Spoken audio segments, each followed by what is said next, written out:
მოგესალმებით, ეს არის პოდკასტი წყობილსიტყვა. მე ვარ მისი წამყვანი ბესიკმაშოვა. ჩვენ მოვუწყებლობთ ქალაქი ფოთიდან. ეს კი არის ჩემი YouTube არხი. აუცილებლად გამოგვიწერეთ და კომენტარით, ხოლო თუ კი მოგწონთ ჩვენი პოდკასტი, აუცილებლად დაგვიჭირეთ მხარი დონაციის შესახებ ინფორმაციას იხილავთ აღწერაში და რა თქმა უნდა, თქვენი გვერდით გქონა ჩვენთვის მნიშვნელოვანია. ახლა კი ნება მომეცი წარმოგიდგინოთ ჩვენი დღევანდელი სტუმარი თეოლოგი ლაშა პარტია. მოგესალმებით ლაშა. მადლობა რომ ხარ ჩვენთან ერთად და მადლობა რომ გამონახეთ დრო. გამარჯობა, მადლობა პირიქით მოწვევისთვის.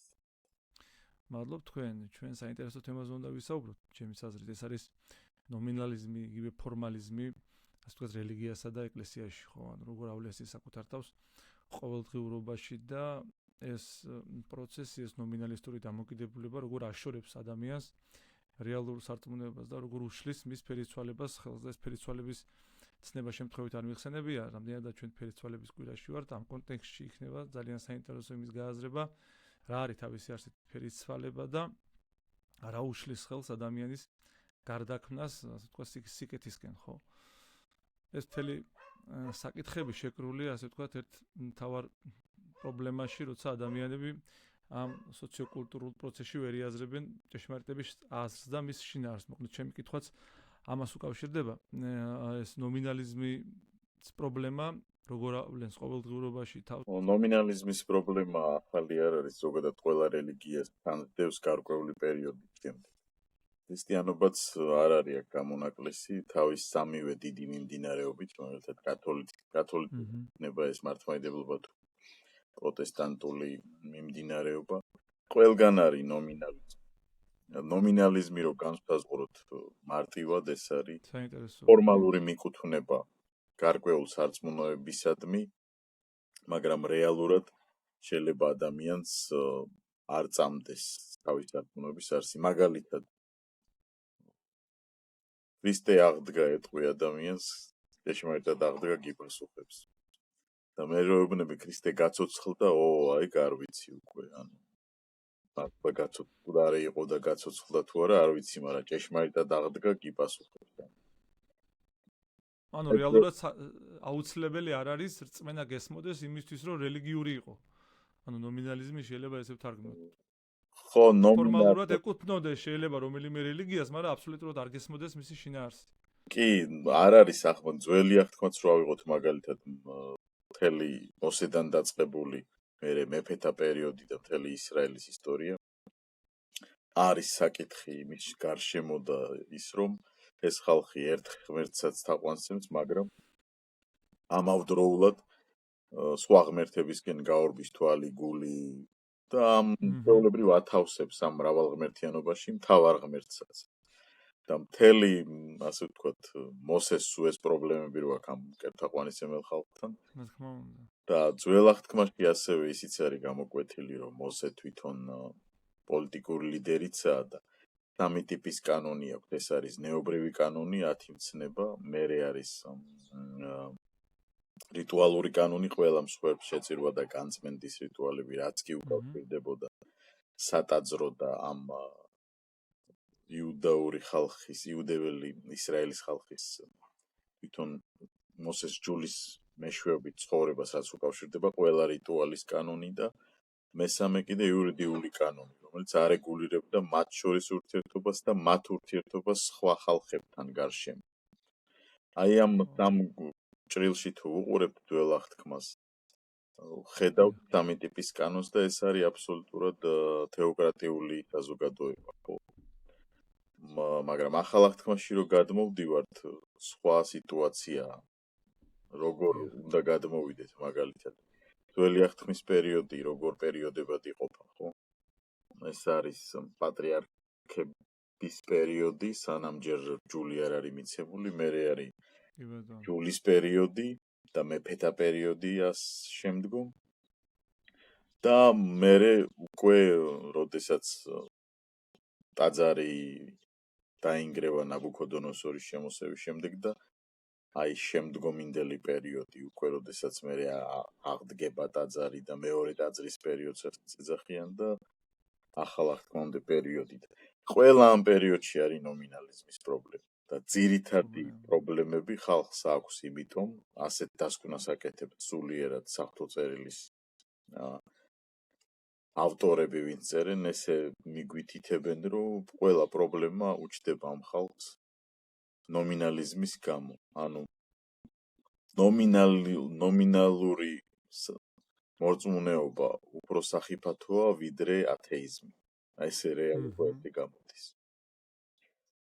ხო, რეალურად იმიტომ რომ ესეთი რაღაცა იკვეთება.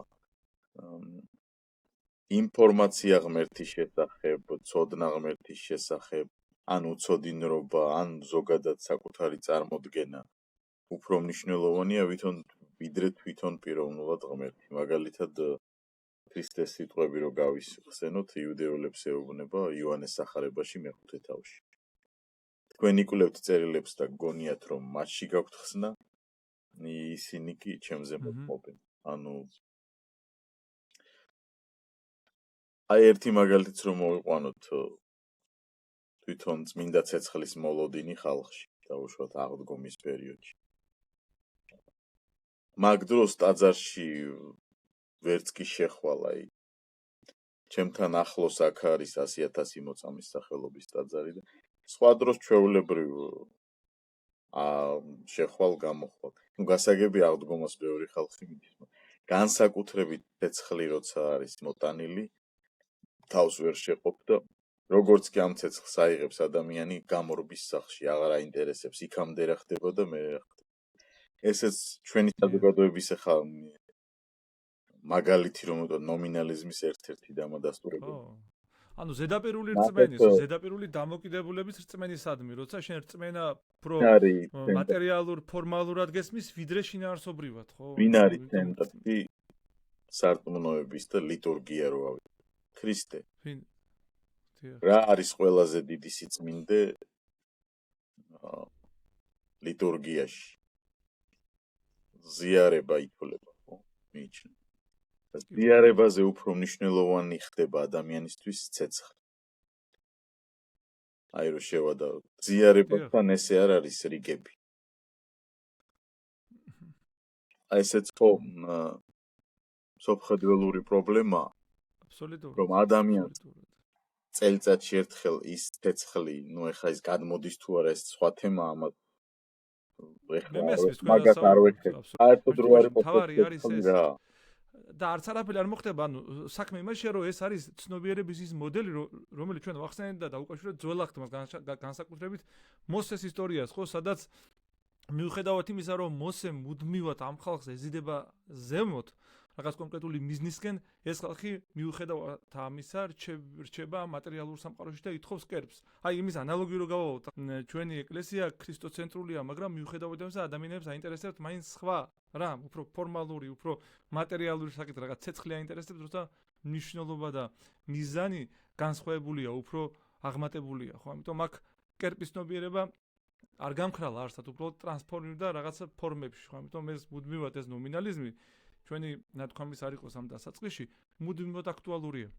სამწუხაროდ ვაწყდები ესეთ რეალობასაც ვხედავ, რომ ადამიანი 30 წელიწადზეა ეკლესიურია, კონკრეტულად ახლა პიროვნებას კი არ ვასახელებ, უბრალოდ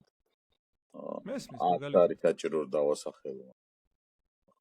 და ამავდროულად მიმართავს კითხავებს, მიმართავს ამ ოკულტურ პრაქტიკას და ათავსებს როგორღაც თავის თავში ეკლესიურობასა და აი ამას. აი ეს პარადოქსი არის. სხვა კუთხით რო შევხედოთ, ახლა პროტესტანტიზმში როგორ შეიძლება გამოვლინდეს მაგალითად ნომინალიზმი. ადამიანი შეიძლება მოდიოდეს იმისთვის, რომ განკურნება მიიღოს, კეთილდღეობა მიიღოს, ღმერთი როგორც დამხმარე საშუალება მისი ყოველდღიური ცხოვრებისთვის. ესეც ერთგვარი ნომინალიზმია, ესეც ერთგვარი მატერიალიზმია. სხვადასხვა ფორმა შეიძლება ქონდეს სხვადასხვა მიმდინარეობაში ნომინალიზმს. მაგალითად, თავარი მიზეზი, რაც იწვევს ნომინალიზმს, ჩემი პირადი ანალიზით არის ის, როდესაც ადამიანი უბრალოდ დამკვირვებელი როცა ხდება ეკლესიაში. და უბრალოდ მომხმარებელი იმისა, რაც ეკლესიაში ეძლევა ადამიანს. თვითონ არ მონაწილეობს. ნიშნულობა არ აქვს ეს კათოლიციზმი იქნება მართლმადიდებლობა თუ პროტესტანტული მიმდინარეობა. აი პავლე მოციქულს აქვს ესეთი ილუსტრაცია ეკლესიაზე, როგორც ქრისტეს სხეული, ხო? ხელი, ფეხი, ხელსფეხი ჭირდება და ამბობს, რომ ვერც ერთის სხეულის ნაწილი ვერ იტყვის მე უფრო მნიშვნელოვანი ვარ, იმიტომ რომ ერთმანეთის რეალურად როცა დამკვირვებელის როლში არის ადამიანი, ახლა საწყის ეტაპზე გასაგებია, როცა ახალი ადამიანი მოდის ირწმუნებს და ჯერ ფეხი უნდა აიგეს, მაგრამ 10 წელი, 20 წელი, 30 წელი დამკვირვებელის როლში როცა არის, ნებისმიერ მიმდინარეობას ვამბობ ამ შემთხვევაში. პრობლემაა ეს უკვე მდგომარეობითაც ნომინალიზმია. შეუძლებელია ქრისტეს სხეულის ნაწილს რაიმე ნიჭი არ ქონდეს, რომ რაღაცა აკეთოს იქ. მიხდით? აბსოლუტურად. გასაგებია რომ ხა ყველა წირვას ვერ ჩაატარებს, ხო, ყველა ზიარებას ვერ დალოცავს, მაგრამ აი როგორც ერთ-ერთი რიგითი მრევლი, რა შეგიძლია შენ, რა მოცემულობა გაქვს შინაგანად, რომ გარდა იმ საერო პროფესიისა, რასაც აკეთებ, მაგითაც შეგიძლია რომ ემსახურო, კი ბატონო, შეიძლება შენი პროფესიაც მოწოდება გახდეს შენ. მაგალითად ლუთერს აკეთეთი კონცეფცია, რომ შენი პროფესიით რა ხარისხითაც ემსახურები ადამიანს, ეს განსაზღვრავს შენს ღვთისმსახურებას მისადმი და მოყვარდისადმი. ძალიან ჯდება ეს სახარების კონცეფციაში მნიშვნელობა არ აქვს. იგივე წმინდა მამებიც რო ავიღოთ, პარაზიტულ მდგომარეობას ადამიანისა ამხელენ ისინი თავის ეპისტოლეებში და ამის მრავალი მაგალითი თვითონ იოანე ოქროპირის საუბრები რო ავიღოთ სახარებაზე და რამდენი აქვს დაბადების წიგნზე საუბრები ქადაგებები. თუ ამაზე აქვს ლაპარაკი, რომ პასიური სახშირად დახვალ ნუ გაჩერდები, მერე ისევ დაიკითხე, მერე ისევ ვიფიქრე. ანუ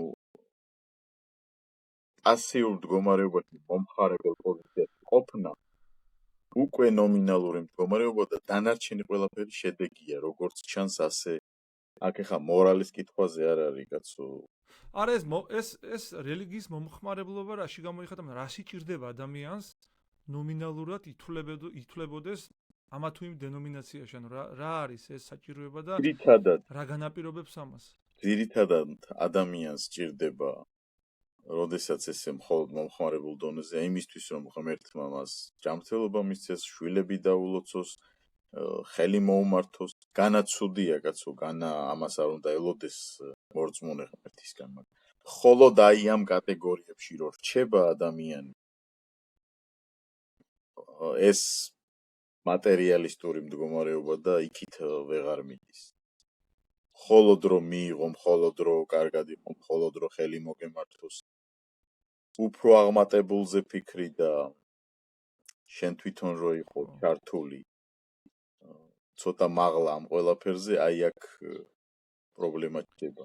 ამ შემთხვევაში ძალიან საინტერესო მომენტია, როცა ადამიანი თვითკმაყოფილებას განიცდის ამ ნომინალისტურ რელიგიურობაში და ის ფიქრობს, რომ ეს საკმარისია იმისთვის, რომ მეტაფიზიკა და ფიზიკა ამ პროცესმა საკუთარ თავში გააერთიანოს და აი ეხლა ჩვენ რო მიჯნა გავავლოთ რა, აი რა არის ის ალბათ ნიშნები, რა ნიშნებითაც ადამიანმა საკუთარი თავი უნდა ამხილოს იმაში, რომ ის ნომინალურად არის ამ შემთხვევაში ამა თუ იმ ქრისტიანობის წევრი. სახარებას მიმართავ მაგალითს მოვიყვან, მაგალითად მათეს სახარებაში არის ესეთი მომენტი, მე-16 თავში კერძოდ, როდესაც იესო ქრისტე ეკითხება მოწაფეებს, ვინ ვარ მე? რას ფიქრობს ხალხი თქვენ? ზოგი ეუბნება, ზოგი ფიქრობს, რომ შენ ელია ხარ, ზოგი ფიქრობს, რომ იერემია ხარ, ზოგი ფიქრობს, რომ ერთ-ერთი წინასწარმეტყველთაგანი ხარ. და თქვენ რას ფიქრობთ? ამ დროს პეტრე ეუბნება, შენ ხარ ძე ცოცხალი ღვთისა. თვითონ ეხა კავშირს ვერ ვხედავთ ამ ყველაფერთან. ნახეთ, ყველაფერი რაც გარშემო ინფორმაცია არსებობს, ვირას ფიქრობია. შენ პირადად რას ფიქრობ? ქრისტიანზე თუ ასაუბარია კონკრეტულად, ვინ არის შენთვის იესო ქრისტე? რა არის შენთვის წმინდა ცეცხლი, რა არის შენთვის რიტუალი, რა არის შენთვის ლოცვა? ჯერ ამას დავანებოთ თავი. იმის გარეშე სანამ ადამიანი არ გაიაზრებს ვინ არის მის იესო ქრისტე შენ ხარ ძე ცოცხალი ღვთისა ესო შენო ის ხმა და ხორცმა კი არა მამამზე ციერმა გაგიცხადა და ამ აღიარების მერე არის ცოტა მერე ვკითხულობთ უკვე ფერისცვალების ისტორიას სადაც მაგას დაუბრუნდებით კიდე სადაც სხვათა შორის მამა უკვე უდასტურებს პეტრეს იონეს და იაკობს რომლებიც აიყვანა თაბორის მთაზე ეს არის ჩემი საყვარელი ძე მას უსმინ და ამას გავშლით მე მაგრამ პირველი რაც ნებისმიერი კონფესიის ქრისტიანს სჭირდება და ამას როგორც წმინდა მომები ასევე თეოლოგები კათოლიკე იქნება ეს ვარქმედები პროტესტანტები ადასტურებენ პირადად ადამიანი უნდა შეხვდეს ღმერთს სამწუხაროდ ჯერ ადამიანი ყველაფერს ცდილობს რომ შეხვდეს გარდა ქრისტეს რიტუალს მოწესეობას რაღაცის დაცვას გასტრონომიულ მარხვას ასე ვთქვათ ნუ რო ჩამოვთხოვოთ და ამ დროს იესო ქრისტე სადღაც კი არის იქ ნახსენები მაგრამ მას ესეთ ამპარტავნების ერთ-ერთი ფორმა რომ მე ესეთი ცოდვილი ვარ რომ რას ქვია კაცო ქრისტესთან ურთიერთობას როგორ შევძლებ რიტუალიზებულია ამ შემთხვევაში ქრისტეს სახელი თვითონ რიტუალიზებულია ანუ თქვენ ფერისცვალება ახსენებთ და ძალიან მნიშვნელოვანია ამ კონტექსტში უნდა გაიშალოს ეს საკითხი ხო როცა თვითონ მამის ხმა ადასტურებს ქრისტეს ღვთაებრიობას და ესე არის ძე ჩემი და მას უსმინეთო ხო ანუ ეს სმენა მასზე სმენა ნიშნავს მის მიმართ ღირებულებით დაახლოებას ხო გაფრთხილებას იმისა რომ ვინ უნდა იყოს შენთვის ორიენტირი ხო ფიზიკა თუ მეტაფიზიკა ხო მიწა თუ ზეცა შემთხვევაში ეს შეპირისპირებები ძალიან მნიშვნელოვანია აი მან პერსონაჟებს რო შევეხოთ ბევრი რაღაცა იშლება თაბორის ისტორია ნახოთ ხო ადამიანის ცვლილებაზეა ხო ეს ჯერ ქრისტე თავის დიდებას აჩვენებს ამ აქ მოდიან ელია და მოსე და აქვე არიან პეტრე, ივანე და იაკობი. და ღრუბელი მოიჩtildeავს სულიწმინდის სიმბოლოა ეს ღრუბელი. ფაქტიურად წმინდა სამება მანდი იმყოფება და მამის ხმარი რომ ეს არის ჯეცემის საყვარელი მას უსმინეთ და რატომ არის მოსე მაინც და რატომ არის ელია საინტერესოა. იმიტომ რომ ბევრი ფიქრობდა რომ ელია იყო ივანე ოქროპირი ამ და ამიტომ დაადასტურა რომ ელია სხვა არის და ქრისტე სხვა არის. ასევე მოსე რჯუნდებელი არის აქ და ჯულის დარღვევაში ბრალსდებდნენ ხოლმე ქრისტეს შაბათს არღვევო ღვთის ღმერთმობო რომ თავს უტოლებოდა.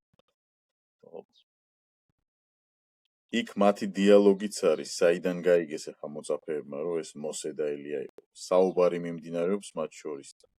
ლუკა მახარებელი გვეუბნება რომ ელაპარაკებოდნენ იმაზე თუ რა უნდა მოხდეს იერუსალიმში, ანუ მის ჯვარცმაზე. ჯვარცმამდე ამას ყველაფერს ივანე ოქროპირი განმარტავს და ძალიან საინტერესოა ეს ყველაფერი. ასევე მოსე და ელია იყვნენ ზუსტად ამ ნომინალიზმის მამხილებლები. მოსეც კერპთაყვანისმცემლობას ამხელს, მოსეც მეფეს ამხელს, ანუ ფარაონს. კოლაბორაციაში კი არა ფარაონთან. ამხელს. ელიაც იგივე საკეთებს, კოლაბორაციაში კი არა მეინსტრიმთან. ამხელს ახაბ მეფეს, რომელსაც განდგომილებას შეყავს შეყვანილი ისრაელის მეფე. ამიტომ ეს შემთხვევითი არ არის, რომ თან ყველაზე დიდი წინასწარმეტყველად მოსე ითვლებოდა ისრაელში, იმიტომ რომ პირისპირ ელაპარაკებოდა ღმერთი ესე წერია ძველ აღთქმაში. აქაც იესო ქრისტეს უპირატესობასაც აჩვენებს თვითონ მამა ღმერთი, რომ ეს არის ძე ჩემი საყვარელი და მას უნდა უსმინოთ და ღვთაებრიობა ქრისტესი ისა რომ ის მამის თანასწორია, ხო? სულიწმინდა როგორც არის ღრუბელი მოიჩtildeავს მათ და მერე პეტრე ამბობს რომ აქ სამი კარავი გავაკეთოთო და აქ ვიყოთო და ნუ ეს არიცოდაო ის იმდენად აღკინებაში იყო რომ არიცოდა რა ეთქვა ხო და კარავი რა ნიშნავს ახლა ადამიანური კუთხით აი მოსერჯუნდებელი იქვე გეყურება, გარავ. ელია, რომელსაც სიკვდილი არ უხილავს, ცოცხლად გადავიდა ამ სამყაროდან. ხო და თვითონ მაცხოვარით და მოწყობილია ახლა. ვინმე მტერი თუ მოვა ელია იტყვის სიტყვას ცეცხლი კეთენ. ხო, აი. ანუ ისევ ადამიანის მიდრეკილება, რომ მიწიერამდე დაიყვანოს და არა, მამის ხმა აქ აფხიზლებს პეტრეს. მერე პეტრე მოციქული ამას იხსენებს თავის მეორე ეპისტოლეში, რომ ჩვენო გავიგეთო დიადი ხმაო. მაშინო მთაზე რო ვიყავითო მასთან ერთადო და იხსენებს ამას მეორე ეპისტოლეში. და რა კონტექსტში იხსენებს? იცის სანამ ის დაიწყებს ცრუ წინასწარმეტყველებს და ცრუ მასწავლებლებზე საუბარს. ამ საფუძველს უყრის წინ ჯერ რომ აი ეს არის მთავარი რომ ძეხვთვისაზე იყოს კონცენტრირება და მერე უკვე იწყებს რომ იყვნენო მაშინაც ცრუ წინასწარმეტყველები ეხაც იქნებიანო და რა მიდრეკილება აქვთ ამ ცრუ წინასწარმეტყველებს და საინტერესოა ეგ ეპისტოლეც რომ დავაკავშიროთ. აბსოლუტურად, ანუ თავარი ასე ვთქვათ რა არის აი თუნდაც ფერისცვალება მიულოცა ეხა ჩვენ საზოგადოებამ ერთმანეთს და ამას ცუდი არაფერია კაცო რეალურად სამწუხაროდ 99%-ს ვაკეთებ რა არის ფერისცვალება ანუ რატო ქვია ეს მეტამორფოზა ხო ეგ ბერძნულად ეგ სიტყვაა რეალურად ქრისტესთან შეხვედრა უნდა შეგცვალოს ჩვენ რეალურად ქრისტესთან შეხვედრის გარეშე და მისთვის მოსმენის გარეშე ნომინალიზმის დაძლევა შეუძლებელი. ანუ თაბორისეული ნათელი რო ვამბობთ ეს რაღაც აბსტრაქტული ამბავი კი არ არის. ეს ნათელი რეალურად ღვთისძე რო განკაცდა შეხებადი და მიღებადი გახდა ადამიანისთვის და მამა ღმერთით ადასტურებს აი ეს უნდა მოხდეს შენი შეხვედრა იესო ქრისტესთან ეს თუ არ მოხდება ვერანაირი სიარული ეკლესიაში რიტუალებით დაცვა ვერაფერს ვერ შეცვლის ადამიანში.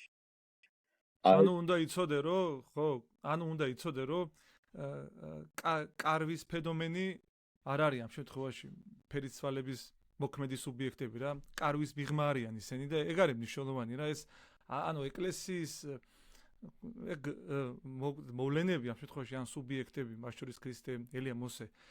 ასე ვთქვათ, არ არიან შენი ეგოს განმახორციელებლები რა და თავდაპირველად როცა მოციქულები თხოვენ ასე ვთქვათ ამ კარვის გაკეთებას მოციქულები ფიქრობენ რომ თქვენი არ იყოს მის საკუთარ თავს უკავშირებენ რაც იმთავითვე მცდარია იმთავითვე მცდარი დაშვება იმიტომ რომ ამ კონკრეტულ პასაჟს ამ კონკრეტულ ინიციატივას მან ყურადღება არ ექცევა და ეს უკვე ეს ღრუბელი ამ ღრუბელში მამა ღმერთის ხმა გაისმის რა ანუ ეს ინიციატივა არ არის ათვისებული ხო არც ქრისტეს მიერ არც მოსეს მიერ არც ელიას მიერ და არც მამა ღმერთის მიერ ეს არის ძალიან საინტერესო თორე თავისთავად კარვების გაკეთება და აქ ამ ხალხის დავანება სულაც არ არის ცუდი იდეა პრაგმატულად თუ შევხედავთ თვითონ კარავი ახლა რო ავიღოთ აი ძველ აღთქმაში რა არის კარავი ხო სახლებს ყველა არაშენებდა მამ განსაკუთრებით პატრიარქების პერიოდში და კარავი იყო შეხვედრის მოზიარეობი ასევე საკრებულო კარავი რო იყო ძველ აღთქმაში სადაც ღმერთი ივანებდა ხო მაგრამ მამა ღმერთი რატომ მეუთითებს იესო ქრისტეზე იმიტომ რომ უკვე სამების მეორე ჰიპოსტაზი თის ძე ღმერთი არის განკაცებული კარვები უკვე აღარაა საერთოდ აქტუალური თვითონ ღმერთმა მიიღო ადამიანური ბუნება ღვთისძემ კონკრეტულად ღვთისძემ და ის გახდა ნათესავი ყოველი ადამიანის და მისცა საწინდარი ადამიანურ ბუნებაში რომ ყველამ შეძლოს ამ თაბორისეული ნათელის მიღება განხთობასაც ეძახიან და საბოლოო ჯამში კონკრეტით აღდგომა იქნება რატო იქნება აი მაგალითად ბევრმა სამწუხაროდ ნომინალურმა მართლმადიდებელმა რო ვეუბნები კონკრეტით აღდგომა წამსში იწერიათ რას ამბობ კაცო, იეჰოვას მოწმე ხო არა ვარო, ანუ მეთქი ეგ არ არის იმათი რაღაც მარტო რომ იმაცსავთ.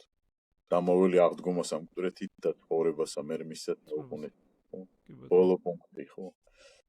სამწუხაროდ ესეც არ არის გააზრებული და ეს აღდგომაც რაღაც ვირტუალური ის გონიათ, რომ სიმბოლურია, თითქოს რეალურად არ იქნება და ამ დროს ამაზე დგას მთელი ქრისტიანული სარწმუნოება, ხო? თუ მკვდრეთ აღდგომა არ არის, ჩვენი თვითონა ფუჭია პავლე მოციქულიან.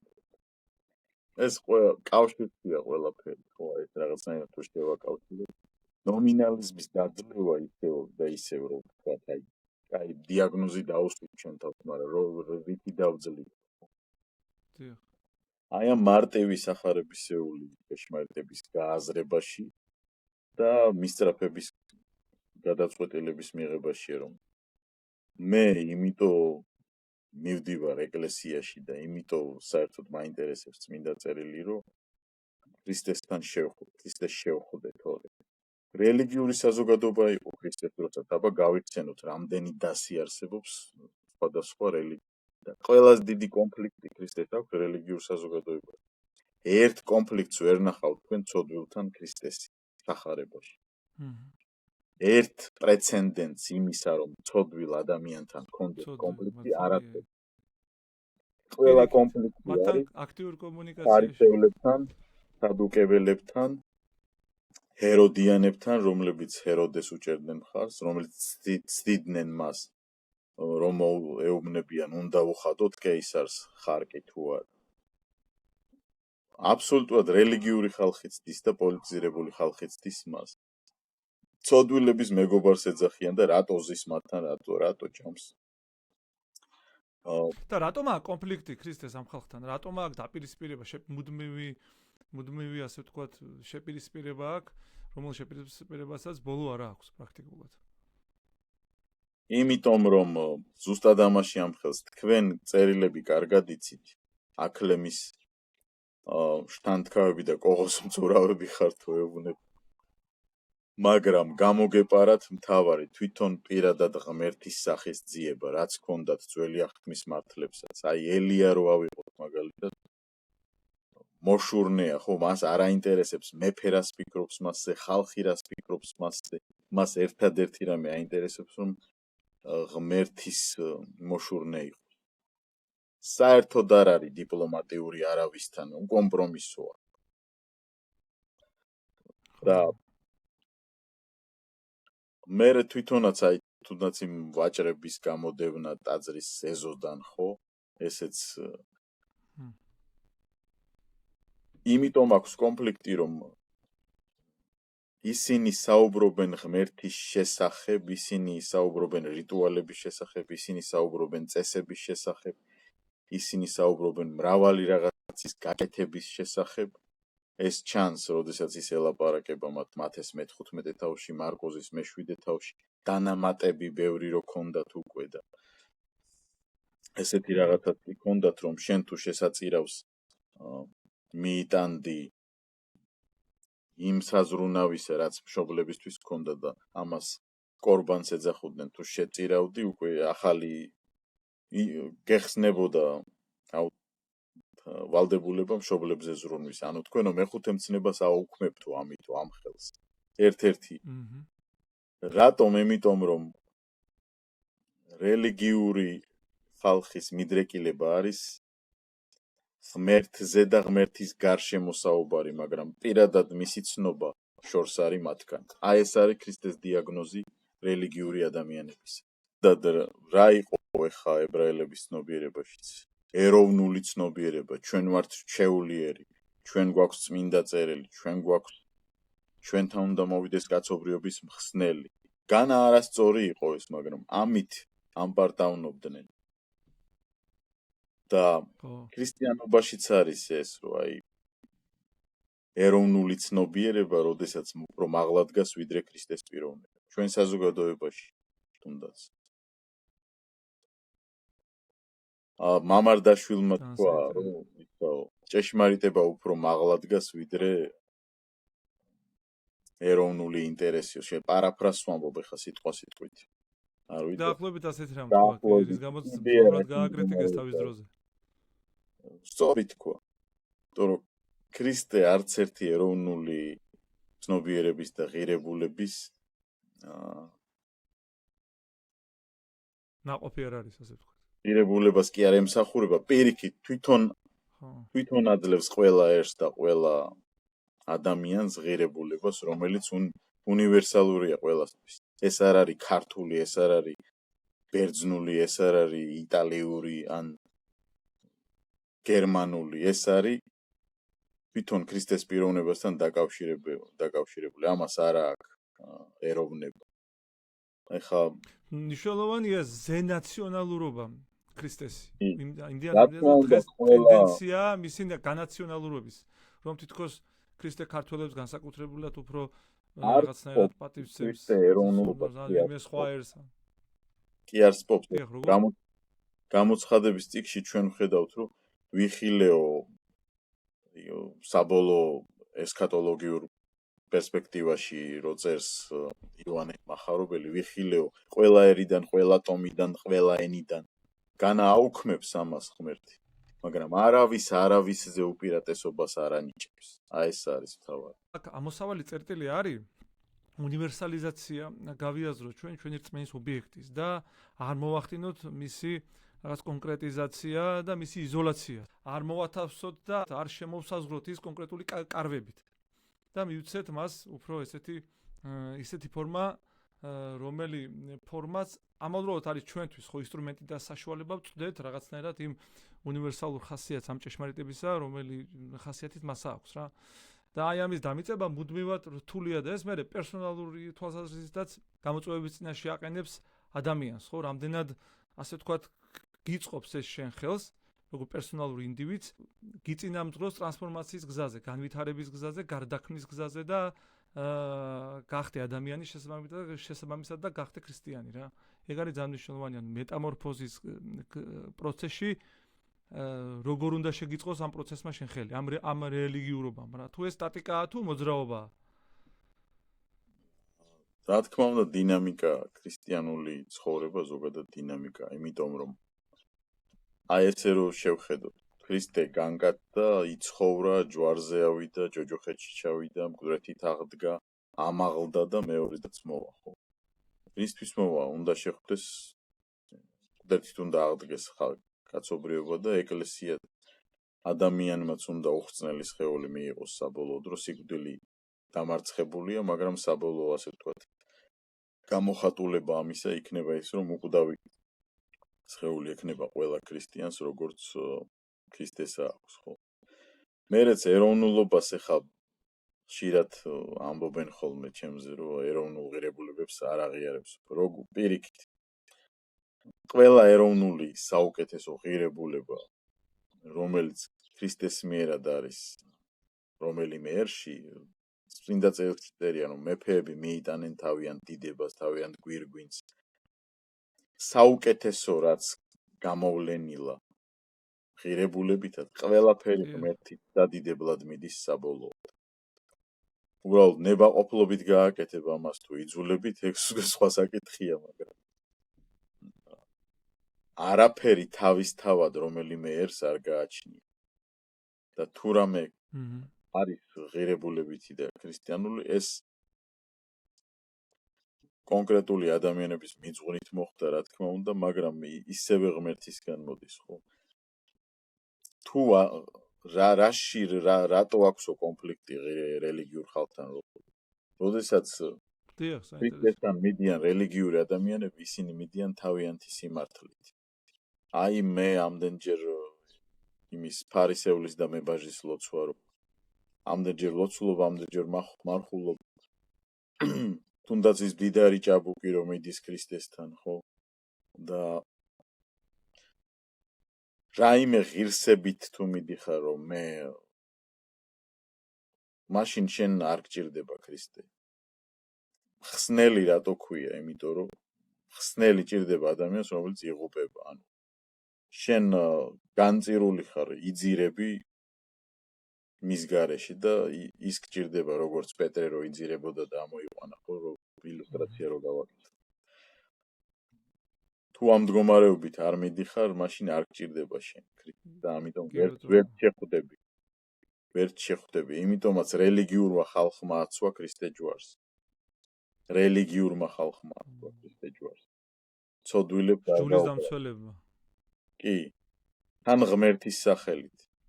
რა ბრალდება წაუყენეს მას. ღმერთს გმობ. ღმერთს აბსურდულია ცოტა არ იყოს, ამაში შიგნით შესვლა ცოტა არ იყოს ზართულია. ანუ აბსურდულია თავისი არსით. ეს აბსურდი იმდენად ცხადია, რომ ამ სიცხადეზე მსჯელობაც კი უხერხულია ხოლმე. წარმოიდგინეთ ახლა საზოგადოება, რომელსაც ჰქონდა მთელი ძველი აღთქმა მინდობილი, ზეპირად იცოდნენ წერტილმძიმემდე, ორიგინალში, როგორც გვიყვარს ხოლმე თქმა, დედანში. სადუკეველები, ფარისევლები, წიგნობრები. დიახ.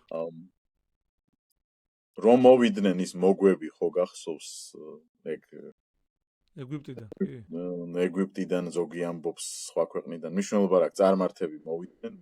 კი ბატონო. პატევის მისაგებად, ხო? სად არის იუდეველთა მეფეო და ეგრევე გადაუშალეს კაცო წიგნობრებმა და აი ბეთლემში უნდა იშვას, მაგრამ არც ერთი წიგნობარი იქ არ წავიდა და არც ერთი ფარისეველი არ წავიდა.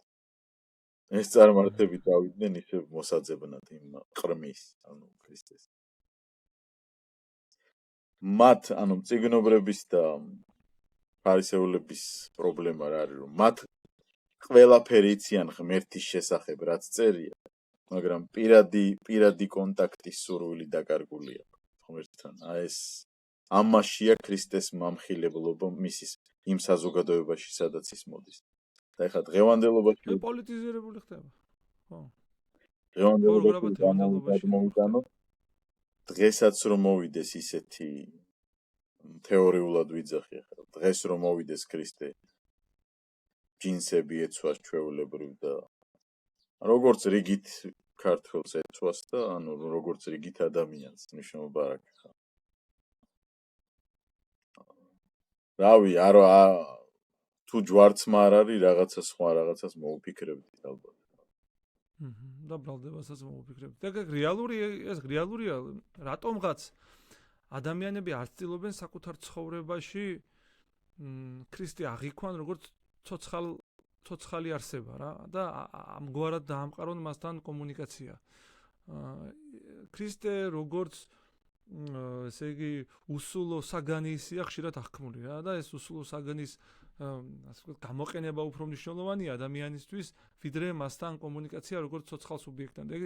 ეგ არის ძალიან მნიშვნელოვანი და ჩემს შემდეგ შეკითხვაზე რო გადავიდე ძალიან მნიშვნელოვანია როგორ ხდება რელიგიის პოლიტიზაცია ერთი და მეორე როგორ ხდება პოლიტიკის რელიგიზაცია რა.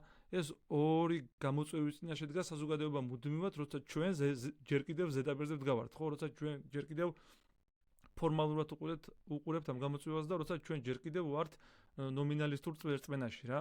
ამიტომ მე გამოწვევები ამ კუთხით არის ძალიან მნიშვნელოვანი, როცა რელიგია იწყებს პოლიტიზაციას, ანუ სხვაგვარად რო ვთქვათ, ეკლესიის გამოყენება ხდება პოლიტიკური მიზნებისთვის და მეორე მხრივ, როცა პოლიტიკის რელიგიზაცია ხდება, ანუ ამ შემთხვევაში ხდება, ესე იგი, პოლიტიკური ფიგურების რაღაცნაირად გაკერპება, ხო, მათ მიმართ ისეთი კატეგორიების ნიკერება, რაც რეალურად ისინი არ არიან და რაც არ ეკუთვნით, ხო, აი აქ როგორ არის ამ შემთხვევაში ეს ნომინალისტური ცნობიერება გადის თუ არა ამ შედეგებზე.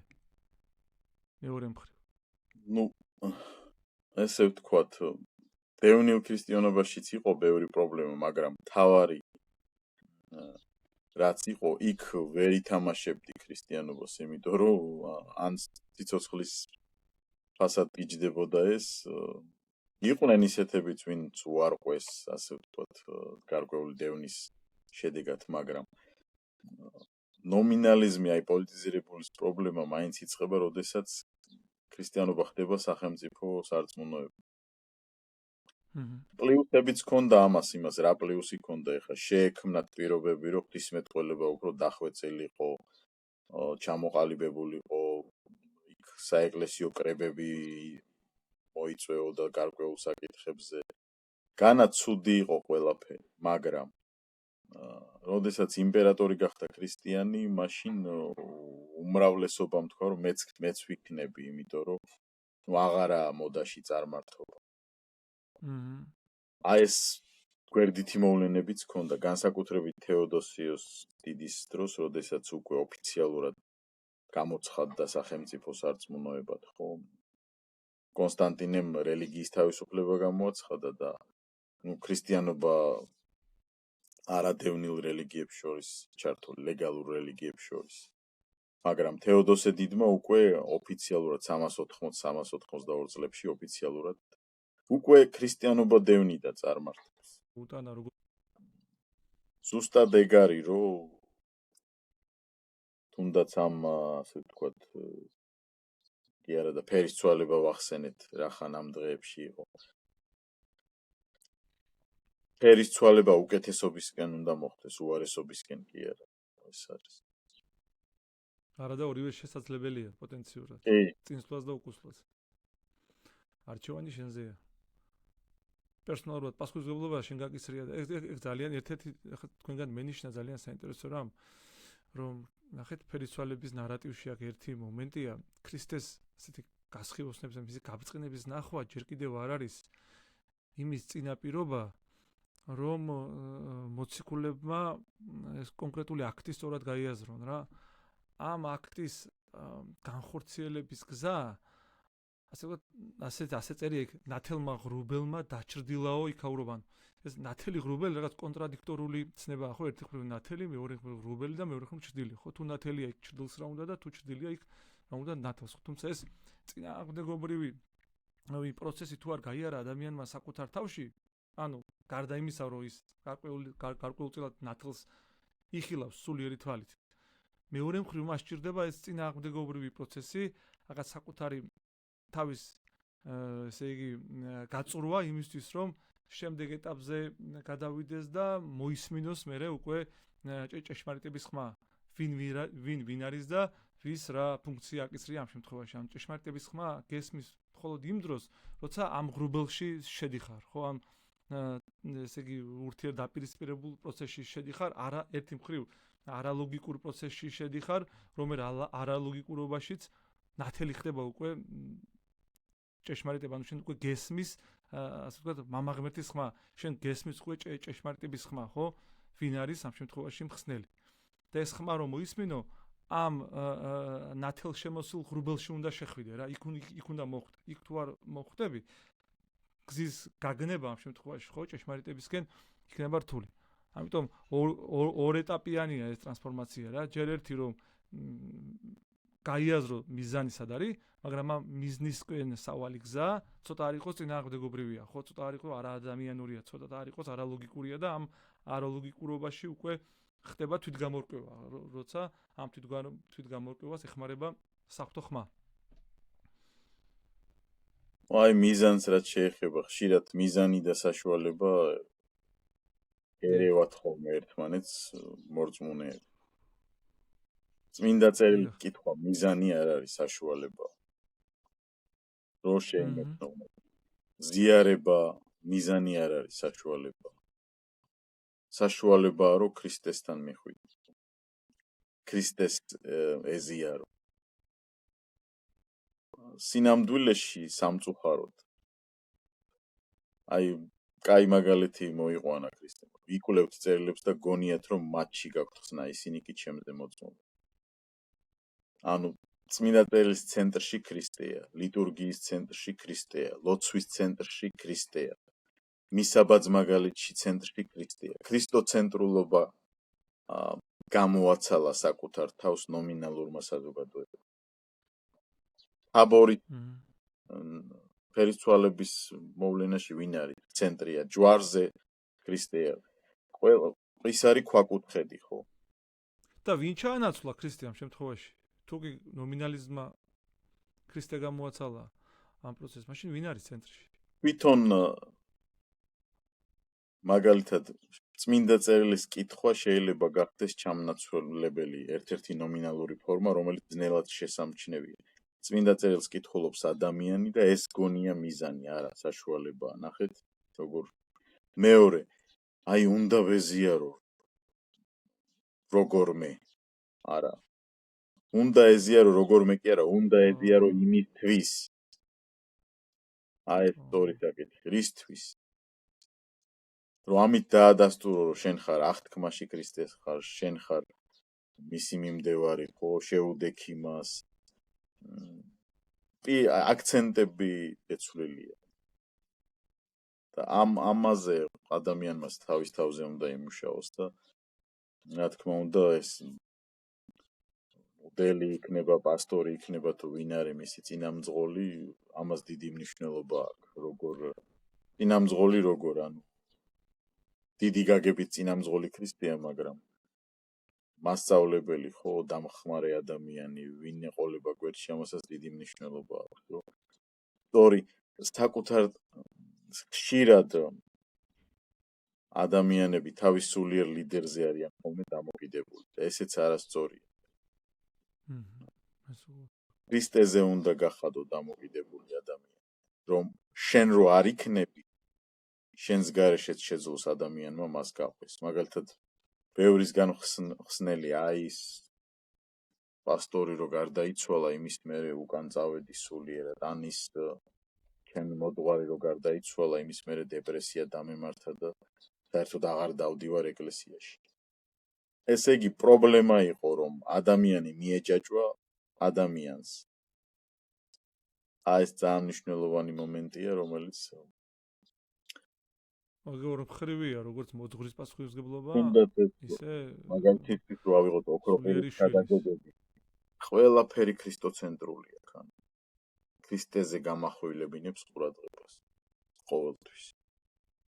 აი არის ქრისტოცენტრულობა აკლია თანამედროვე ქრისტიანობას როგორც არასდროს. ყველა მიმდინარეობას გულისხმობა კათოლიციზმსაც, პრაქტიკულ ასპექტში გულისხმობ, თორე თეორიაში გაწერილი შეიძლება გქონდეს. პრაქტიკულ ასპექტში ქრისტეზე კონცენტრაცია და ქრისტესთან მიმართება არის. ტერმინებმა დაკარგა შინაარსი და ცნებებმა, ხო ტრადიციულმა ტერმინოლოგიამ, ენამ, რომელიც ამ შემთხვევაში აყალიბებდა ჭეშმარიტი მოძღვრების შინაარსს. აი ამ ტერმინებმა ცოტა არ იყოს სახე იცვალეს და უკვე დღეს ჩვენ განსხვავებულად გვესმის და რეალურად ვიდრე ჩვენ დისკუსიაში შევალთ და ასეთ დისკუსიის დრო როცა დგება, ალბათ აუცილებელია რაღაც ტერმინები ადამიანმა დააკონკრეტო და დააზუსტო, ხო, იმისთვის რომ მე გამგებიანობა შედგეს ორ ადამიანს შორის. აქ როგორ გვაქვს საქმე? ყველაზე მთავარი ფუნქცია, რაც აქვს ქრისტიან მოძღვარს, თეოლოგს თუ ვისაც რაღაცა მაინც აქვს საკითხული ქრისტიანობაზე, ქრისტეზე, რომ ეს უბრალო მრევლს გააგებინოს პრიმიტიულად კი არა, მარტივად და თანამედროვედ. მორჩა. თვითონ საფარება რო ავიღოთ, ახალი აღთქმა დაიწერა ისეთ ენაზე, რომელიც იყო პოპულარული ენა, ანუ ეს არ დაიწერა მაღალ აკადემიურ ენაზე. არამედ დაიწერა ისეთ ენაზე, კოინე, ესეთ დიალექტზე, რომელზეც ბერძნულ დიალექტზე, რომელზეც მეტყველებდა რომის იმპერიაში უმრავლესობა. რატომ?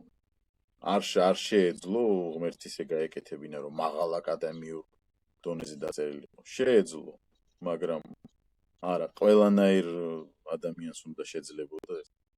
რა თქმა უნდა, მე ეპოქები არის და ფილოსოფიურ ენაზე ხა კაპადოკიელები განსაზღვრებას აკეთებენ სამების ტერმინოლოგიის და ეს აუცილებელი პროცესი იყო იმ ეპოქაში.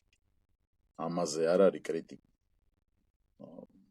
ყველა ეპოქა თავის გამოწვევა ჰქონდა. დღევანდელ ეპოქას რა გამოწვევაც აქვს, აი თქვენ რაც თქვით, რომ ტერმინებმა კი არ დაკარგა მნიშვნელობა, ტერმინების თანამედროვედ მნიშვნელობის მიტანის უნარი დავკარგეთ ქრისტიანებმა, რომ ველაპარაკოთ უბრალო მრევლს მათთვის გასაგებ ენაზე. ეს არის ამოცანა, მე ვფიქრობ.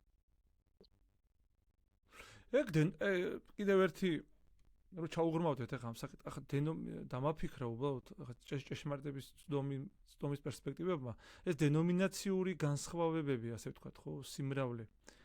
არ უშლის ხელს იმას, რომ ადამიანებმა შეძლონ რაღაცა ობიექტური რეალობის აღქმა და მისი სწორი გაგება. დიახ, რამდენადაც ეს უფრო მაგალითად მოუმზადებელი გონებისთვის დეზორგანიზებული გარემოს უფრო გავს, ვიდრე ორგანიზებულს, ხო?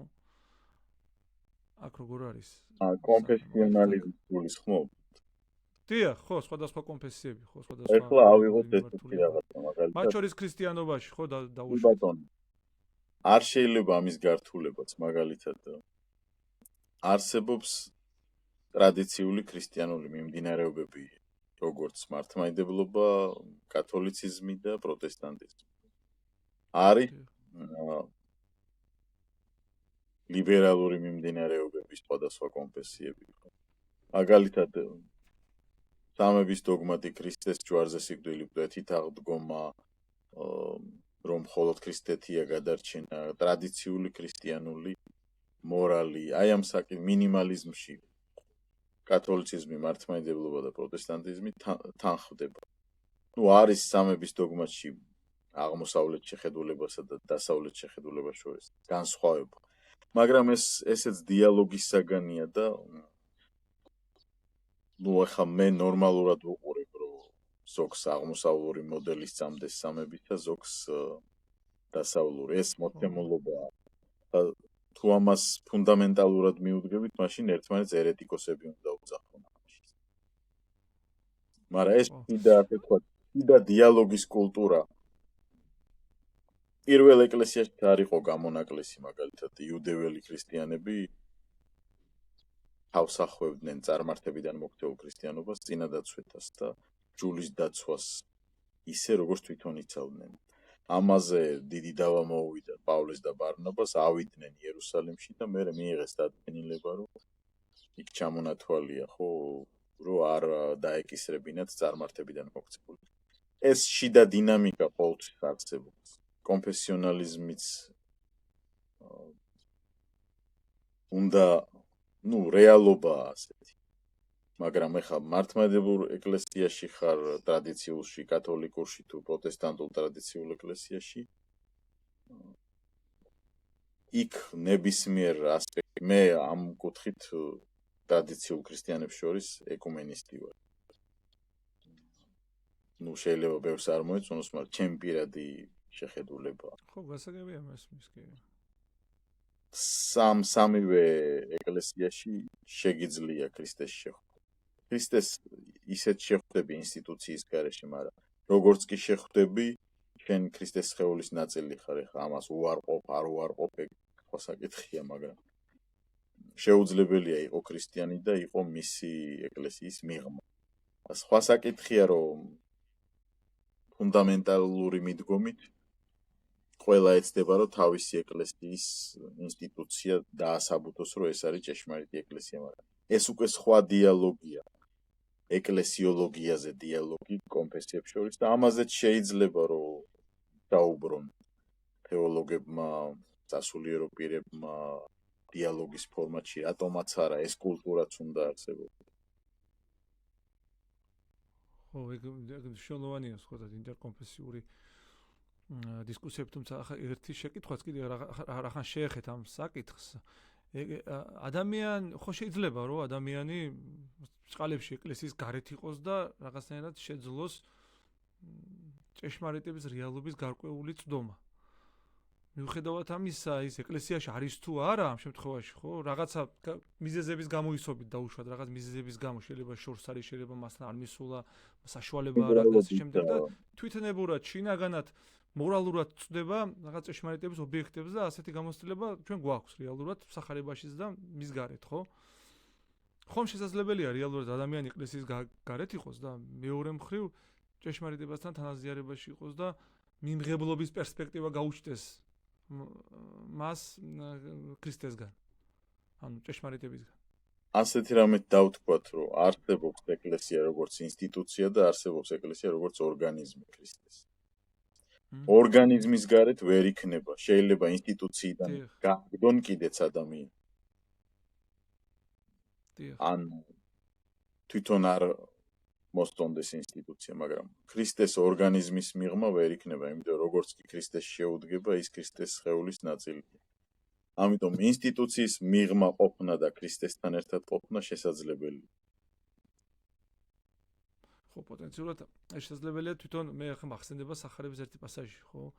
ავაზაკის პასაჟი, რომელიც არანაირი ფორმით არც ერთ დროს არ იყო ჩართული არც ძველი აღთქმის აქტივობაში და რა თქმა უნდა არც ახალი აღთქმის აქტივობაში და უფრო მეტი შეიძლება ითქვას ჯვარცმამდე, მის საკუთარ ჯვარცმამდე მას არანაირი სენტიმენტი და ასე ვთქვათ, არანაირი ემპათია არ ქონია ქრისტეს მიმართ, ხო? ანუ იმ მომენტში მისი ინდივიდუალური გადაწყვეტილებამ განსაზღვრა მისი ადგილი ცათასასუფეველში, ხო, როგორც ჩვენ სახარება გვეუბნება ამას.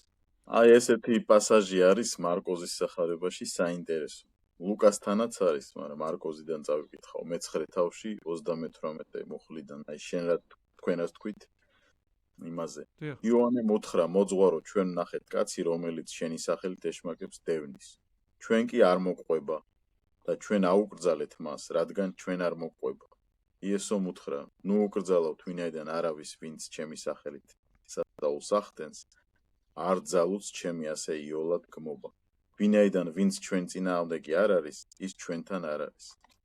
ნახე იოანეს აქვს ინსტიტუციური ცნობიერება, როგორც ებრაელ კაცს, რომ თუ ქრისტეს მიყვება, ჩვენთან ერთად უნდა იყოს მაინც და მაინც ინსტიტუციაში. აქ სხვა რეალობას უხსნის ქრისტე, რომ ის მე მომყვება მაინც. ჩვენ კი არ იცნობ იმას და ჩვენ ჯგუფში არ არის, მაგრამ მე იმასთან მაქვს ჩემი ურთიერთობა. მე ვიცნობ მას. ო, შეიძლება ქრისტე იცნობდეს და შენ არ იცნობ ინსტიტუციურ ადამიანს. იმას არ ვამბობ მე, რომ დესტრუქციული უნდა იყოს ქრისტიანობა და ეკლესია და არ უნდა შეიკრიბოს ორგანიზებულობა არ უნდა. არა, უნდა კონდეს, მაგრამ ვერ იტყვის ეკლესია, რომ აი მხოლოდ ეს არის ეკლესია, თემი საორგანიზაციო ინსტიტუციას გულისხმობ, ხო? ყველა მიმდინარეობაზე აქვს თავისი. ფორმალურად ესე ვთქვათ. ეს ნორმალურია, უნდა იყოს, მაგრამ როცა ამბობ, რომ მხოლოდ ამ ინსტიტუციით, ეს არის უკვე იმპერიალისტური ეკლესიოლოგია, ამაზე შეგვიძლია ცალკე ვილაპარაკოთ ეკლესიოლოგიის შესახებ. და შეგვიძლია რამდენიმე ვიყოთ და ვიმსჯელოთ და საინტერესო საუბარი გვექნება. კი ბატონო, ანუ საბოლოო ჯამში ჩვენ დღევანდელი დისკუსიის შეჯამებისკენ რო წავიდეთ, ამ შემთხვევაში ნომინალიზმის ერთადერთი საპირწონე კატეგორია თავად ფერისცვალებაა რა ადამიანში და ფერისცვალების აქტის განხორციელება საკუთარ თავში. იმიტომ რომ ფერისცვალება როგორც მეტამორფოზა, როგორც გარდაქმნა საკუთარი თავის რა თქმა უნდა პოზიტიურობისკენ და ქრისტესკენ, როგორც მიზნისკენ გზა. ალბათ ყველაზე სწორი გზა იმისთვის, რომ ამ ფორმალიზმისგან, ამ ნომინალიზმისგან ასე ვთქვათ, დისტანცირდეთ და შევიდეთ უფრო სიღრმეში. ესეთ თეზის ვიტყოდი, რომ მეტამორფოზა თვითონ არის პროცესი. იმიტომ რომ დიდებიდან დიდებაში უნდა მივემსგავსოთ ქრისტესო პავლე მოციქული ბრძანებს. და პირადი შეხვედრა უნდა მოხდეს, აი როგორც დავიწყეთ თავიდან. ვინ ვარ მე შენთვის პეტრე მოციქულს და მოციქულებს ხო ეკითხება? ჩვენს გვეკითხება, ყველა ადამიანს ეკითხება, ეს ხო არ არის განყენებულად დაწერილი. საკუთარ თავთან მიმართება რო გააკეთო. სხვა რას ამბობს ქრისტეზე კი არა, შენთვის ვინ არის და შენი აღიარებით, გააზრებით იმისა, ვინ არის ქრისტე, ძე ცოცხალი ღვთისა, მხსნელი, მაცხოვარი, სიცოცხლის წყარო და მამაც ამას ადასტურებს ხო თაბორის მთაზე და პირადი შეხვედრით იწყება ეს საწინდარი გეძლევა და მერე უნდა შეიცვალო. ეს ჩანს სახარებ ხრობაში. და ამაზე დოცენტრულობაა საჭირო, როგორც პირად რელიგიურ ცხოვრებაში, ასევე ზოგადად.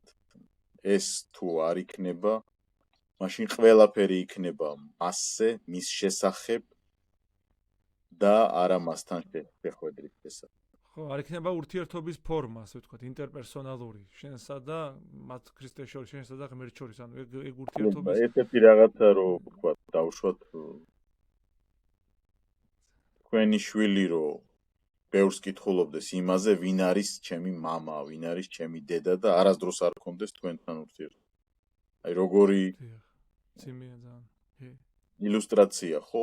ვკითხულობ იმაზე, როგორი არის მამა ჩემი, ვკითხულობ იმაზე არის როგორ და ამ დროს არ მინდა მასთან ურთიერთობა. კარგი ილუსტრაცია, ხო, ადამიანურია, მაგრამ ესეთი რაღაც შეიძლება ფორმალურად ადამიანი სიტყვით ცდილობდეს, ან ცდილობდეს იმის გამოხატვას, როგორ უყვარს ღმერთი, მაგრამ საქმეზე რომ მიდგება, მასთან ურთიერთობა სულაც არ უნდადეს და არ აწყობდეს, იმიტომ რომ მას უკვე რეალურად მოუწევს ისეთი მომენტების დაძლევა ან ისეთ რამეებზე უარისხმა, რომლებსაც ჯერ მზად არ არის რა, რომელზე პასუხისმგებლობის აღების ძალა ჯერ კიდევ მას არ შესწევს. როცა ჩვენ მეტამორფოზაზე ვსაუბრობთ, ფერისცვალებაზე საუბრობთ, ეს პირველი პასუხისმგებლობის ამბავია რა. ამაზე პასუხისმგებლობა შენ ინდივიდუალურად უნდა აიღო. თუ კიდე ურთიერთობაში შეხვიდე მამასთან, მამის შესახებ კი არ უნდა ისაუბრო, არამედ მასთან უშუალო ურთიერთობა უნდა დაამყარო და დაადგინო რეალურად ის ვინ არის. ამის შესაძლებლობა თუ არსებობს რა. თლიან ბიბლიაში რაღაცა თლიან ბიბლიაში ძველ აღთქმაში და ახალ აღთქმაში ღმერთი თვითონ ინიციატივას დგამს, სად ახარ ადამ, სად არის შენი ძმა, კაინს ეკითხება. და მერე ისრაელსაც რო ამხელს და რატო ურთიერთობას ეძებს ადამიანებთან. თუ არ არის ეს პრიორიტეტი რო ღმერთთან ურთიერთობა, მაშინ დანარჩენი მის შესახებ და მის გარშემო იქნება ყველაფერი, ოღონდ მასთან არის. კი ბატონო. ეხლა მე კონკრეტულად ვინმეს დამოძღვრად ვერ დაუწევ ასე ქენი და გააკეთე, მაგრამ იკვეთება ესეთი რაღაცა ნომინალიზმის დაძლევის გზა არის პირადად ქრისტესთან შეხვედრა. სხვა საშუალება არ არის. ხო, თუმცა ეს ნომინალიზმი მაინც ისეთი რამე ხარ შეიძლება კიდევ ერთი კითხვის ჩამოყალიბება მომიწიოს, ეს ნომინალიზმი მაინც გაიძულებს რაღაც სოციოკულტურული გარემო გაიძულებს იყო ასეთი და არასდროს ეს სოციოკულტურული გარემო არ მიგითითებს იმისკენ რა უნდა გააკეთო იმისთვის რომ ეს ურთიერთობა დაამყარო რა ურთიერთობაზე ახლა თქვენ გქონდათ საუბარი და ეგ რაღაცნაირად ორი ასე ვთქვათ ურთიერთსაპირისპირო ამბავია სადაც ასე ვთქვათ ის მითითება რომ ურთიერთობა გჭირდება ასე ვთქვათ ბჟუტავს ძალიან დაბალი ხმით ისმის ჩურჩულია მაშინ როცა ეს კულტურული მეინსტრიმი ხო როცა ნომინალურად და ფორმალურად უნდა იყო რელიგიური სუბიექტი ხმაურობს და რა ვიცი ყოველ ჯერზე სახის წინ გაქვს აი ამ მათ შორის არის ჩემს გაკეთება მუდმივად რთულია იმიტომ რომ ეს სოციალური გარემო რაღაცნაირად გავიწროებს გაიძულებს რა შენ ასეთი ხარ და ასეთად უნდა მოკვდე რაღაცნაირად ხო მამა შენი ასეთი იყო და შენც ასეთი უნდა იყო და ასე შემდეგ ამიტომ არის ქრისტიანობა პიროვნული რომ მამა შენი როგორი იყო და შენი შვილი როგორი იქნება ის არ განსაზღვრავს შენ როგორი ხარ შენ უნდა გადაწყვიტო სად გინდა ვინ გინდა და რა ცენტრში ვინ არის შენი მსოფლმხედველობის ცენტრში ეს პირადად შენი გადასაწყვეტია ალბათ ეს შენი აღმოჩენა უნდა იყოს ხელთავიდან ხო მიუხედავად იმისა რომ შენ კულტურულად ქრისტიანი ხარ გარდა ამისა უნდა დაადგინო შენ რომ შინაგანად პიროვნულად უნდა გახდე პასუხისმგებლობითაც ქრისტიანი ხარ რა სადაც არ უნდა იყო ქრისტიანი რომ იქნებოდი აი ამის გააზრება ალბათ მნიშვნელოვანია აი მაშინ ძლევ ამ სოციოკულტურულ მარწუხებს განა კოლექტიურ ცნობიერებას გამორიცხავს სარწმუნოება არა მაგრამ პირადი ასპექტით იწყება და პირადი ცვლილებით უნდა დაიწყოს ყველაფერი ასე იკვეთება სახარებაში, ასე იკვეთება ქრისტეს მოძღვრებაში. თუნდაც ძველ აღთქმაში მე ვარ ღმერთი ა ブラ ამისა, ისააკისა, იაკობისა, რატო ასახელებს პიროვნებას?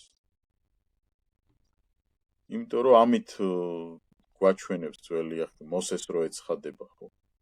რომ აი მე მათ პირადად გამოვეცხადე, პირადად გქონდა მათთან ურთიერთობა და შენც პირადად გეცხადე. ხო ეს მოსე ამ კუთხით ყველაზე კარგი მაგალითია როცა ნომინალიზმზე ამას არ აქვს მნიშვნელობა პირადად ზებუნებრივად გამოგეცხადება თუ შინაგანად ფორმას არ აქვს მნიშვნელობა შეიძლება მოსეს როგორც პირადად დაელაპარაკა ყველას ესე არა მაგრამ ყველასთან საფრთხო წერილის თხრობა ადასტურებს რომ ყოველ ადამიანთან სურს ღმერთს პირადი ურთიერთობა ადამიანმა უნდა უბრალოდ გადადგას ნაბიჯი ანუ ეს მოსეს გზა რეალურად გასავლელია რა, ანუ მთის წვერზე უნდა ახვიდე, ან იმ ღრუბლებში უნდა ეგ უკვე შეხვიდე ადამიანი, პროცესია, ეგ უკვე პროცესია. რომელიც ჩვენთვის უცხოა, რომელიც ჩვენთვის აბსოლუტურად მოულოდნელია, ხო, რომელიც ჩვენთვის საშიშია და ასე შემდეგ. ანუ ეს საშიში ნაბიჯის გადადგმა რეალურად ნიშნავს უკვე რწმენაში შესვლას. და არა ის რიტუალური პროცესი, რომელიც მთის ძირში ხდება და ამ რიტუალურმა პროცესმა მე წარმოშვა ხბოს კერპის ჩამოსხმის აუცილებლობა. სადაც უკვე ღმერთის თაყვანისცემა დამიწდა თავიდან ბოლომდე და მან წინააღმდეგობას ამ პროცესს ვერავინ ვერ უწევს, ხო, რაღაც საინტერესო მაგალითია მოსეს გარდა, მიუხედავად იმისა, რომ მოსესმა აარონი მღვდელმთავარია, ლევიტელებიც არიან მან სამღვდელო დასი ძველი აღთქმისა. პრაქტიკულად ამ პროცესს ვერ უწევენ წინააღმდეგობას, განა იმიტომ რომ რწმენა აკლია და არა სოციოპოლიტიკური პროცესი ავიწროებს, მარწუხებს ადებს მათი საკუთარი შინაგანი დასკვნის განხორციელებაში, რომ უარი თქვან ამ კერპის თაყვანისცემაზე. არა თუ უარი თქვან, თვითონ შედიან ამ კერპის აგების პროცესში. ვიდრე მოსე არ ჩამოვა და თავის სათქმელს და გასაკეთებელს არ გააკეთებს. ისევ იქ მივდივართ, რომ ოდესაც რიტუალისტვის კეთდება, მაშინ იქ ღმერთი არ არის ცენტრში, ხო? მაგრამ რატომ არ შეუძლია მოსეს ძმა, ხო, მღვდელმთავარია? ზუსტად ხომ იცის, რომ ეს კერპი ის თაყვანისცემის ობიექტი არ არის? რა თაყვანისცემის თვითონვე ამბობს, გექინდა და იმიტომ, ანუ ნახეთ. ხო, სოციალური გარემოს მსხვერპლი გახდა. შეეშინდა, ანუ გახდა რა, სოციალური პოლიტიკური გარემოს კულტურის მსხვერპლი გახდა, ასე ვთქვათ რა. ყველა სადაც იყო უმრავლესობა, ეს უმცირესობის წარმომადგენელიც იქ იყო. აარონი, მიუხედავად იმისა, რომ მღვდელმთავარია, ხო, პოტენციურად. მოდი ასე ვთქვათ და ეგ ისა, რა ქვია, ლევიტელთა დასი მთელი სამღვდელო, ხო. ანუ ძალიან საინტერესო ამბავია, ძალიან საინტერესო სიმბოლოა, ასე ვთქვათ, რომელიც მუდმივად ცოცხლდება თანამედროვეობაში. ესეთი რაღაც იკვეთება, ნამდვილ ღვთის სახურებს ახასიათებთ არა ადამიანთ მაამებლობა. ისინი კოჭს არ უგორებენ ადამიანს, ტყუილში თუ არის ადამიანი. აი, რაც მოსემ გააკეთა თავისი არსით. მოსეს დროსაც, ელიას დროსაც ავიღოთ, იქ არის ეპიზოდი, როდესაც სხვა ომი უნდათ ახაბს და იოშაფატს და მოუხმობენ 400 წინასწარმეტყველს და ეს 400 წინასწარმეტყველი ეუბნება, რომ წადი იომე გაიმარჯვებ და მერე დაუძახებენ ერთს მიქა წინასწარმეტყველს და ის ამბობს, რომ ეუბნება ახაბს, რომ მოკვდები ამ ომშიო და აიყვან ილექში ჩააგდებენ ამ კაცს. და ასრულდება ამის ნათქვამი. 400 წინასწარმეტყველი ადამიანთ მაამებლობს და ამ მიქას დასაძახებლად ვინც მიდის, ის კაცი ეუბნება მიქა წინასწარმეტყველს. მიქაიაჰუ არის ებრაულში. კაცო 400 კაციო, კეთილს ამბობსო და შენცო თქვიო კარგიო რა, ეხლა რა თქინდაო პრობლემები. ეს ეუბნება არა იმას ვიტყვიო, რასაც ღმერთი მიბრძანებს. აი ესეთი ყველგან ეს ჩანს ელიას ცხოვრებაშიც, ნებისმიერი წინასწარმეტყველი აიღეთ, ვინც ღმერთს ემსახურება. ხო, ანუ ნომინალიზმის წინააღმდეგ წასვლა მეტკივნეულია გაუგებარი პრობლემაში შესვლაში. აღზრდათ ესეთი არის ხოლმე, მარტო საქართველოში არა, მსოფლიოში. რატო შენ ის იყავი როგორც ყველა, რაღაც შენ უნდა ითავო ეს. ანუ არის ეს რაღაც შენ გახდი გმირი, ხო, რაღაცა, ხო, თეთრი ხვავი ხარ. ნელია. ეს ჩვენს ვლაპარაკობთ, იმაზე ის არ არის, რომ მე შემიძლია ამის გაკეთება მარტივად. ყველა ადამიანისთვის ძნელია, მაგრამ ღირებული ზუსტად ეგ არის, რომ პოზიცია დაიკავო. ღირებულება კი ბატონო. რამე ისეთი ხო არ არის ლაშარი, ისეთ თქმაც გინდოდა და მე შეკითხვა ვერ დაგისვი. არა, მე ხა ვფიქრობ ძირითადი ვილაპარაკეთ ეს შეიძლება დაუსრულებლადაც შეიძლება ამაზე ლაპარაკი. ნომინალიზმის დაძლევის გზა კონკრეტულად ქრისტიანობაზე რა ხომ ლაპარაკობთ. ისევ გავიმეორებ, მდგომარეობს პირად შეხვედრაში ქრისტესთან. პირად ურთიერთობაში ღმერთთან. და ეს მერთის ინიციატივა ჩვენ უბრალოდ მოლოდინის რეჟიმში ღმერთია, ჩვენ კი არა ვარ. იმას ყველაფერი აქვს გაკეთებული. თავარია ადამიანმა მოინდომოს. ეს ჩანს თლიანად ბიბლიის თხრობაში. კეთილი. მადლობთ. ასეთ საინტერესო და გულღია და გულწრფელი საუბრისთვის. ლაშა. მადლობა თქვენ ასეთი თემა რო დამოწიეთ. მოკლედ დაგემშვიდობებით მაშინ თქვენ და დამემშვიდობებით ჩემს მაყურებელს დროებით მომავალ შეხვედრამდე.